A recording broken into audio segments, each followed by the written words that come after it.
भेड़ियन में हाहाकार खातिर शेर के एगो दहाड़ ही काफी होला। दोबारा उलझे के कोशिश मत करिहे, वरना कसम महादेव की तोरा शरीर के तू सच हड्डी आपस में कबड्डी खेलत नजर आई।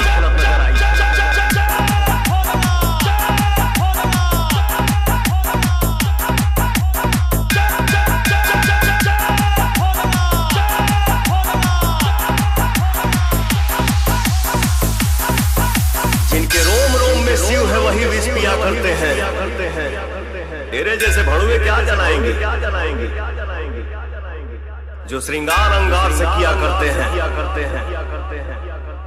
भेड़ियन में हाहाकार खातिर शेर के एगो दहाड़ ही काफी होला। आरके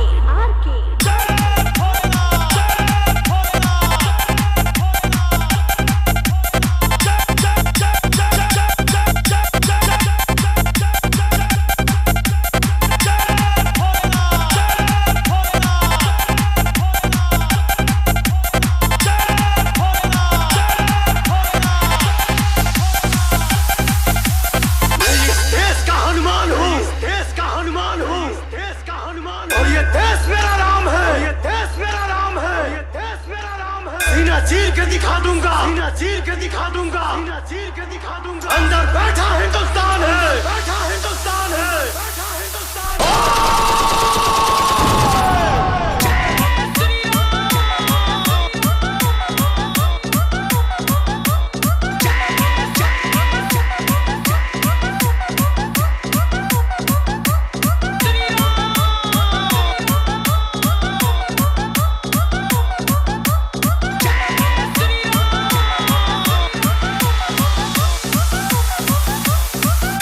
जिंदा वही रहता है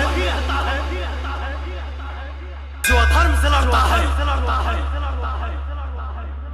वरना मरने के लिए तो सभी पैदा होते हैं।